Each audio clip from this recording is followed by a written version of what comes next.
Pourquoi Sarah, à ton âge, tu n'es toujours pas mariée? Bon, moi j'ai pas de complexe avec mon âge, j'ai 31 ans, et oui, je suis sur TikTok à 31 ans, et alors? La réponse est très simple, vous croyez vraiment que vos mariages donnent envie? Pas du tout. Vous êtes là, vous rentrez le soir, vous rejoignez votre mari ou vous rejoignez votre femme alors que toute la journée, vous avez communiqué avec vos ex, vous avez pensé à vos ex ou même pour les plus culottés d'entre vous, vous avez été voir vos ex. Au final, vous êtes mariés. Pourquoi? Pour le regard de vos parents, de votre famille en général, vos amis, la société quoi. En fait, vous êtes mariés pour pas qu'on dise que vous êtes désespérés et que vous allez finir vieille fille. Donc c'est quel genre de mariage que vous êtes en train de tenir? C'est quel genre de respect que vous avez envers votre mari et vous, c'est quel genre de respect que vous avez envers votre femme alors que vous êtes encore attaché, parce que moi je dirais même pas que vous êtes amoureux de vos ex, vous êtes attaché à vos ex. Et pourquoi vous êtes attaché à vos ex? C'est principalement dû au fait que vous avez banalisé les relations hors mariage. Vous êtes resté des années avec quelqu'un, vous avez voyagé avec la personne, vous avez cohabité avec la personne. Pour certains, vous avez passé de très longs moments ensemble, donc vous avez sous-estimé la capacité de l'humain à s'attacher. On a été créé faible.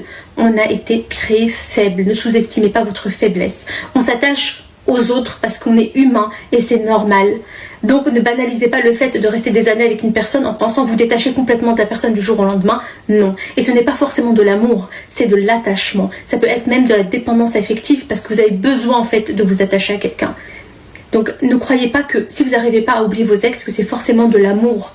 Non, ça vient aussi du fait que vous êtes dépendant de la personne parce que vous avez passé un long moment avec la personne.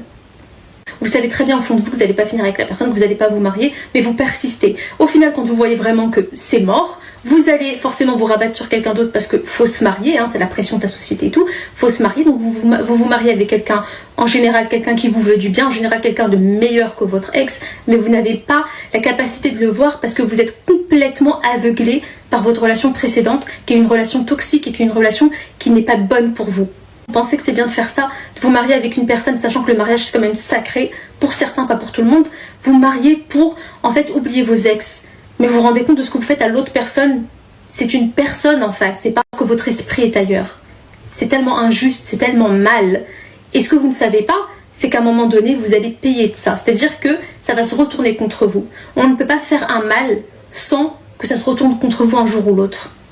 C'est tellement injuste de faire ça. Donc avant de vous marier ou d'entamer une nouvelle relation, débarrassez-vous de vos démons. Débarrassez-vous des parasites qui sont reliés à votre ex ou à vos ex. Bref, faites le ménage. Apprenez à vous connaître vous-même. Apprenez à vous aimer vous-même. Comme ça, vous ne subirez jamais de dépendance affective. Et là, vous allez apprendre à connaître une nouvelle personne. Ne tardez pas dans la relation parce que vous ne connaîtrez jamais réellement une personne tant que vous ne serez pas marié avec. Donc, tant qu'elle présente cette personne-là des caractéristiques qui sont très importantes pour vous, mariez-vous. Votre temps est tellement précieux et votre amour est d'une valeur inestimable. Ne le donnez pas à tout le monde.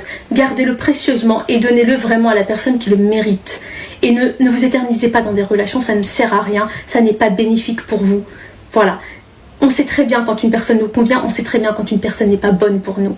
Arrêtez de vous autodétruire, vous méritez tellement mieux que ça. Vos parents se sont pliés en quatre pour vous, ont essayé de vous donner la meilleure des éducations pour que vous vous rabaissiez face à un homme ou face à une femme. Non, c'est fini, arrêtez ça. Et je vous assure que vous serez heureux en amour. Et c'est fini tous ces amours toxiques, tous ces mariages détruits, etc. Une fois que vous saurez à quel point votre amour a une valeur inestimable et que vous ne le donnez pas à tout le monde.